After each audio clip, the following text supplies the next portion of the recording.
আলাইকুম সুপ্রিয় শিক্ষার্থীবৃন্দ, আশা করি তোমরা ভালো আছো। আমি আজকে চতুর্থ বর্ষের স্টুডেন্টদের অনলাইন ক্লাসে স্বাগত জানাচ্ছি। তোমরা জানো আমি তোমাদেরকে পার্শিয়াল ডিফারেনশিয়াল ইকুয়েশন সাবজেক্টটি পড়াই। গত কয়েকটি ক্লাসে আমি টপিক হচ্ছে চারপিস মেথড এটি পড়াচ্ছি। তো আজকে আমি তোমাদেরকে চারপিস মেথডের কিছু প্রবলেম সলভ করাবো।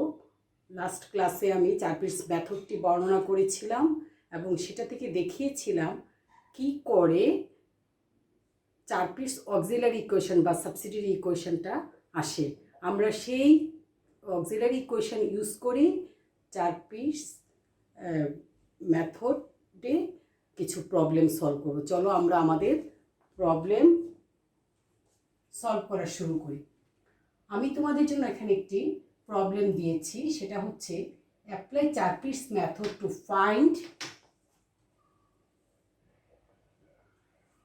Find a complete integral of the partial differential equation 2z plus p square plus q y plus 2y square equal 0। আমরা কমপ্লিট ইন্টিগ্রাল কি সেটিও ইতিপূর্বে ক্লাসে তোমাদেরকে করে দিয়েছি এবং দেখিয়েছি কমপ্লিট ইন্টিগ্রাল কি। এখন আমরা এবং কমপ্লিট ইন্টিগ্রাল বের করাও আমি দেখিয়েছি। তো চলো আমরা আমাদের সমাধানটা দেখি। গিভেন ইকুয়েশনটাকে আমি given equation is function of x y z p Q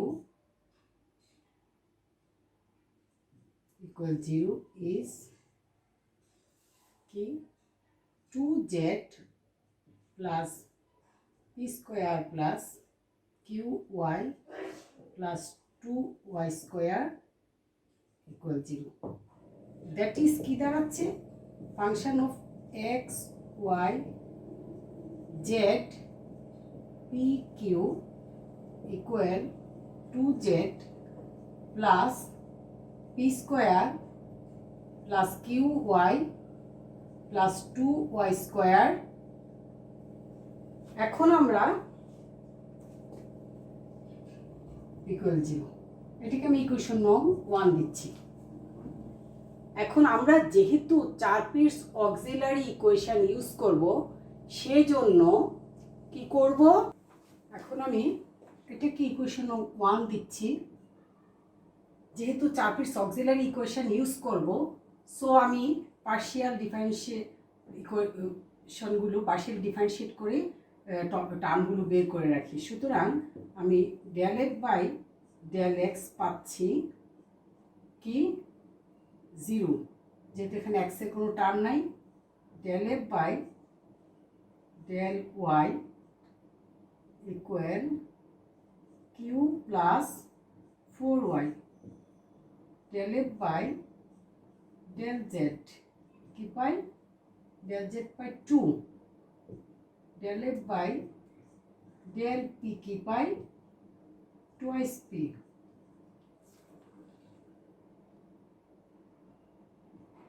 del f by del q পাই y। আমি পার্শিয়ালি ডিফারেন্সিয়েট করাতে কি পেয়েছি, del f by del x equal 0, del f by del y equal এই যে q plus 4y, তারপর del f by del z equal পেয়েছি 2, এখান থেকে del f by del p পেয়েছি twice p, del f by del q সমান পেয়েছি Y. এখন আমি চারপিস অক্সিলারি ইকুয়েশনে এই ভ্যালুগুলো পুট করব। সুতরাং আমি আগে চারপিস অক্সিলারি ইকুয়েশনটা লিখে নিব। দি চারপিস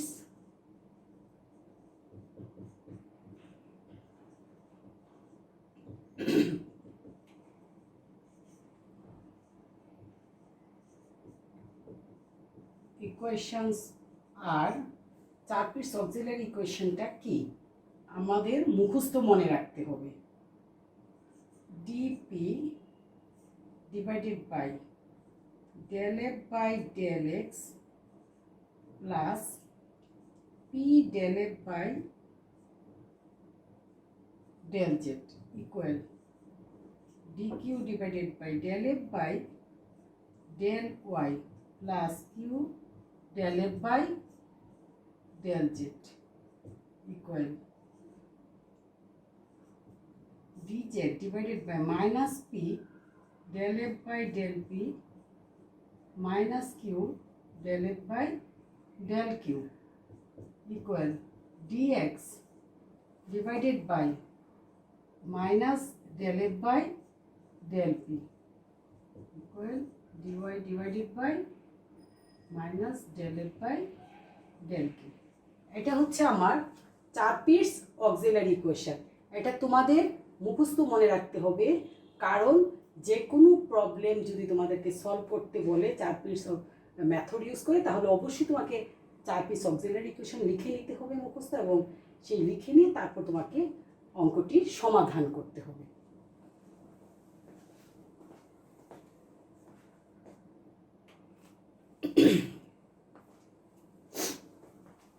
তাহলে আমি ভ্যালুগুলো পুট করে দিই, কি পাই দেখি। Dp divided del f by del x এর মান হচ্ছে 0, ওকে। আর p del f by del z, del f by del হচ্ছে 2, তাহলে twice P.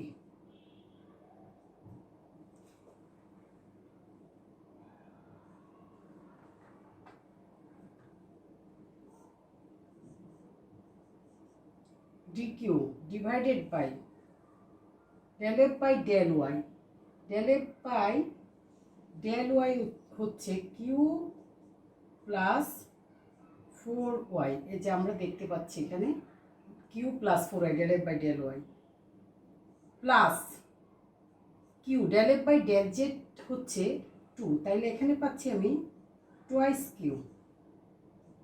Equal dz dz divided by minus p del f by del p, তাহলে del f by del p হচ্ছে twice p, আর এখানে minus p, এখানে আমি পাবো 2p square minus q del f by del q, q del f by del কিউর value হচ্ছে y, so আমি এখানে পাবো q y equal dx divided by minus del f by del p, del f by del p twice p, তাহলে minus twice p equal dy divided by del f by del q y, তাহলে এখানে পাচ্ছি আমি minus y।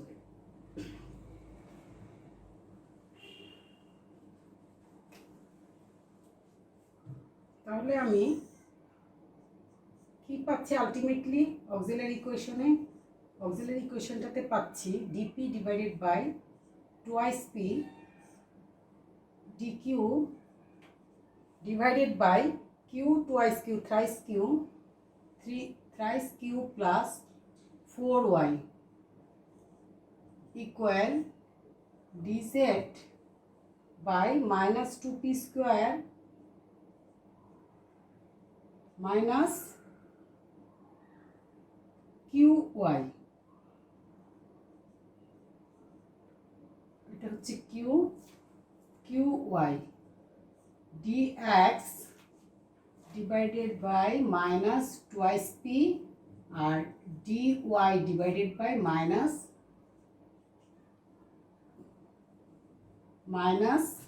y, এটাকে আমি equation নং 2 দিব। এটা হচ্ছে আমার যে প্রবলেমটা দেওয়া আছে পার্শিয়াল ডিফারেনশিয়াল ইকুয়েশন, সেটার জন্য 4 পিস অক্সিলারি ইকুয়েশন আমরা পেলাম। এখন আমি এই ইকুয়েশন থেকে একটা রেজাল্ট নিয়ে আসব। আমি দেখব যে আমার সুবিধাজনক কোন ফ্র্যাকশন নিলে আমি অঙ্কটা করতে আমার জন্য সুবিধা হবে। এখন আমি টেকিং ফার্স্ট এবং fourth fraction, taking first and fourth fractions we get, আমি যদি প্রথম এবং 4 নম্বর ফ্র্যাকশনটা নেই, তাহলে কি পাই? এটা হচ্ছে প্রথম, 2, 3, 4। আমি আমার অঙ্কটা সিম্পলিফিকেশনের সুবিধার জন্য আমি দেখবো যে কোন ফ্র্যাকশন দুটো নিলে আমার তাড়াতাড়ি আমি ইকুয়েট করতে পারবো। Equal dx divided by minus twice p, okay, dp equal dx। তাহলে আমি কি পাচ্ছি? এখানে একটা মাইনাস আছে, dp plus dx equal 0। Integrating করলে আমি পাই p plus x equal c 1। তাহলে আমি অলরেডি একটা রেজাল্ট পেয়ে গেলাম, dp প্লাস dx ইকুয়াল 0। এটাকে ইন্টিগ্রেটিং করে অন ইন্টিগ্রেটিং,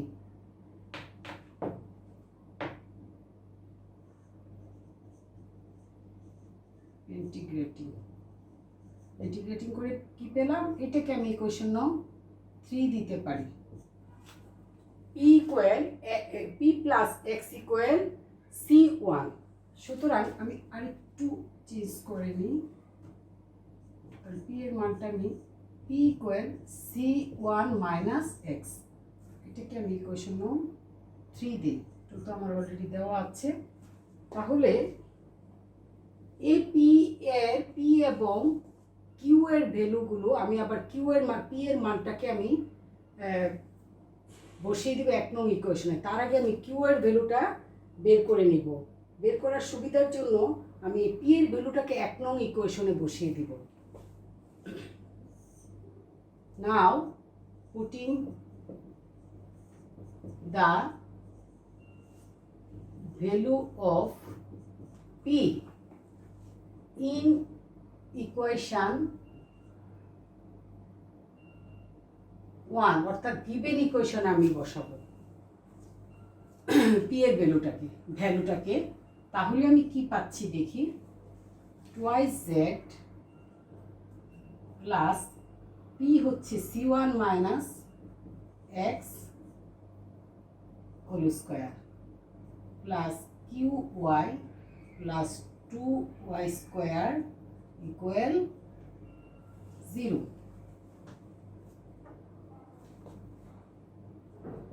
তাহলে qy equal minus 2z minus c1 minus x whole square minus 2y square, imply that q equal ওয়াইটা নিচে চলে যাবে, minus 2z minus c1 minus x whole square minus 2y square. কিউর value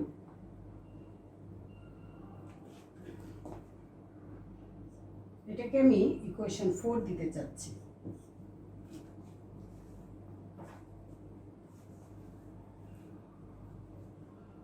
তাহলে আমরা আমাদের এই p এবং q এর ভ্যালুটাকে আবার আমাদের সেই dz equal p dx plus q dy তে বসাবো।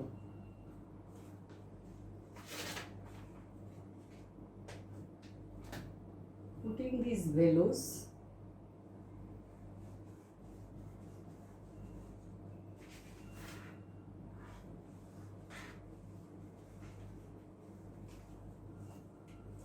putting these values in equation, কোথায় বসাবো? dz equal p dx plus q dy।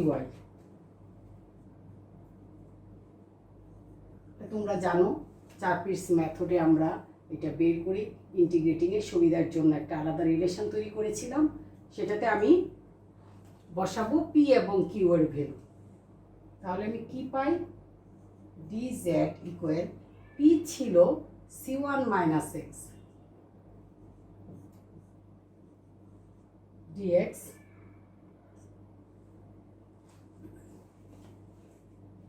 মাইনাসটাকে আমি যদি কমন নিয়ে নেই,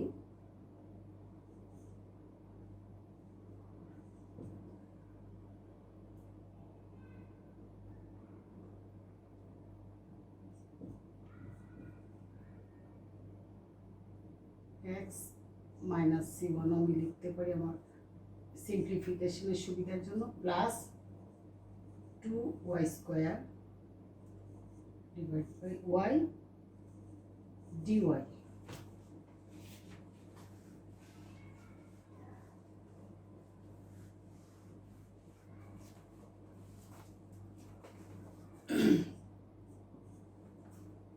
দেখো y dz c1 minus x y dx minus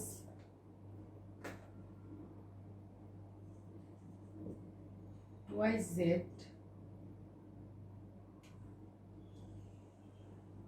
minus twice z dy minus x minus c1 whole square dy minus 2y square dy। দেখো আমরা putting these values in equation dz equal p dx plus q dy, এই ইকুয়েশনে বসালে আমরা কি পাচ্ছি আসলে, dz equal c1 minus x dx minus 2z plus x minus c1 whole square plus 2y square divided by y, এটাকে আমি bracket দিয়ে ক্লোজ করে dy লিখেছি। তাহলে সিম্পলিফাই করলে আমি কি পাচ্ছি, y dz equal c1 minus x y dx minus twice z dy minus x minus c1 whole square dy minus twice y square dy। After simplification আমি এই টার্মটা পেলাম। এখন আমার টার্গেট হচ্ছে আমি ইন্টিগ্রেশনের সুবিধার জন্য যত দূর সম্ভব আমি সিম্পলিফাই করব। আমি দেখতে পাচ্ছি যে এটাকে সিম্পলিফাই ইন্টিগ্রেশন করতে হলে আমাকে একটা সুন্দর সিম্পলিফিকেশনের দিকে যেতে হবে। আফটার সেজন্য আমি কি করেছি, দেখো 2y square dz equal c1 minus x 2y square, অর্থাৎ টুয়াইস ওয়াই দ্বারা আমি উভয় পাশে গুণ করেছি। তাহলে c1 minus x 2y square dx minus 2z 2 গুণ দিয়েছি 4zy dy minus x minus c1 twice y, যেহেতু টুয়াইস ওয়াই দিয়ে গুণ দিয়েছি, মাইনাস টুয়াইস ওয়াই দেওয়াতে এখানে হয়েছে 4y কিউব dy। এখন আমি কি করেছি, 2y স্কোয়ার ডিজেড, নেক্সট লাইনে 2y square DZ plus 4zy dy, এটাকে পাশে নিয়ে এসেছি, equal minus 2y square x minus c1 dx। এখানে আমি মাইনাস এই এক্স মাইনাস c1কে মাইনাসটাকে বাইরে নিয়েছি, বাইরে নেওয়াতে আমি minus 2y square x minus c1 dx minus এই টার্মটাকে লিখেছি x minus c1 to x minus c1, এইটুকু আমি এখানে নিয়ে আসছি, c1 whole square y dy minus 4y cube dy। Okay, তারপর নেক্সট স্টেপে আমি কি করেছি, এমপ্লাই দ্যাট 2কে আমি বাইরে নিয়ে গিয়েছি, 2 bracket y square DZ plus 2zy dy plus third bracket দিয়ে আমি ক্লোজ, এই সাইডে যেহেতু নিয়ে এসেছি মাইনাসটা প্লাস হয়ে গেছে, সবগুলো এখানে যতগুলো মাইনাস আছে সব প্লাস হয়ে গেল, প্লাস 2 থার্ড ব্র্যাকেটে ক্লোজ করেছে x minus c1 y square dx plus 2 x minus c1 whole square y dy, এটাকে থার্ড ব্র্যাকেট দিয়ে এই দুটো টার্মকে লিখলাম, plus 4y cube dy equal 0। দেখো কেন লিখেছি আমি, কারণ ডিফারেন্সিয়াল অপারেটর ফর্মে লেখার জন্য 2d of y square Z আমি এই টার্মটাকে লিখতে পারি, এই টার্মটাকে লিখতে পারি 2d of y square Z, কারণ y স্কোয়ার রাখলে dz হবে প্লাস ডিফারেন্সিয়েট করলে প্লাস 2z, জেডকে যদি রাখি 2z টুয়াইস y dy, তাহলে 2 তো বাইরে আছে, আমি 2z y dy, তাহলে এটাকে আমি ডিফারেন্সিয়াল ফর্মে করে ফেলতে পারি, প্লাস আবার এই টার্মটাকে ডিফারেন্সিয়াল ফর্মে লিখতে পারি d of y square x minus c1 whole square. দেখো d অফ, প্রথমত আমি y স্কোয়ারকে যদি কনস্ট্যান্ট চিন্তা করি তাহলে এই x minus c1 whole square, এটাকে 2x minus c1 dx plus আবার x minus c1 whole square twice y। Okay, এই যে 2x minus c1 whole square, 2 তো একটা আছে, প্লাস 2y dy। তাহলে আমি এই টার্মটাকে এই ফর্মে লিখতে পারি এবং 4y3। এখন আমি ইন্টিগ্রেটিং করলে আমার রেজাল্ট কাঙ্ক্ষিত রিকোয়ার্ড সলিউশন বা রিকোয়ার্ড কমপ্লিট ইন্টিগ্রাল পাবো। দেখো, integrating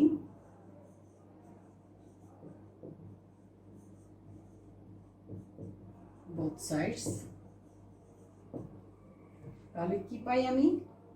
2y square z plus integrating করলে ডিফারেন্সিয়াল অপারেটরকে y square x minus c1 whole square plus এটাকে 4y3 dy কে করলে 4y to the power 4 divided by 4, তাহলে 4 এ 4 এ ক্যান্সেল হয়ে আমি পাবো y to the power 4।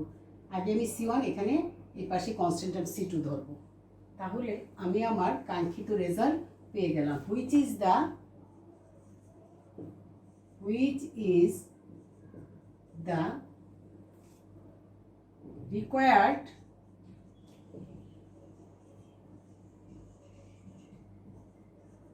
complete integral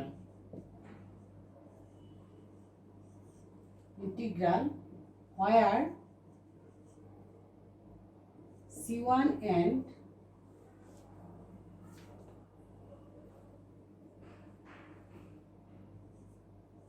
c2 are arbitrary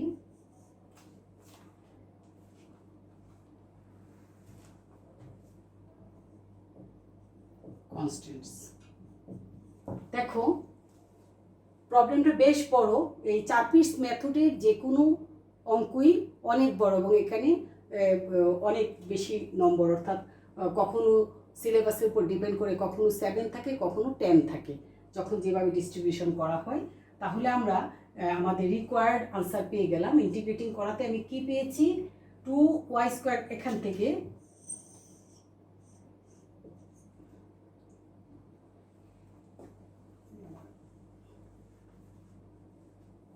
কি পেলাম? Integrating both sides 2y square z plus y square x minus c1 whole square plus y to the power 4 equal c2, which is the required complete integral where c1 and c2 are arbitrary constant। তাহলে আমরা আমাদের কাঙ্ক্ষিত result পেয়ে গেলাম। এখানে c1 c2 arbitrary constant। এই জাতীয় আরও অনেক প্রবলেম আছে, তোমরা নিজেরা প্র্যাকটিস করবে।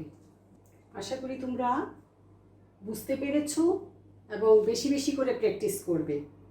তাহলে এক একটা প্রবলেম এক এক দিন আমরা সলভ করতে হয়, কারণ আমাদের সময়ের সীমাবদ্ধতা আছে। আজকে আমি এখানেই সমাপ্তি ঘোষণা করতে চাচ্ছি। তোমরা ইনশাআল্লাহ আগামী ক্লাসে সিঙ্গুলার সলিউশন কীভাবে বের করতে হয় আমি তোমাদেরকে দেখিয়ে দেব।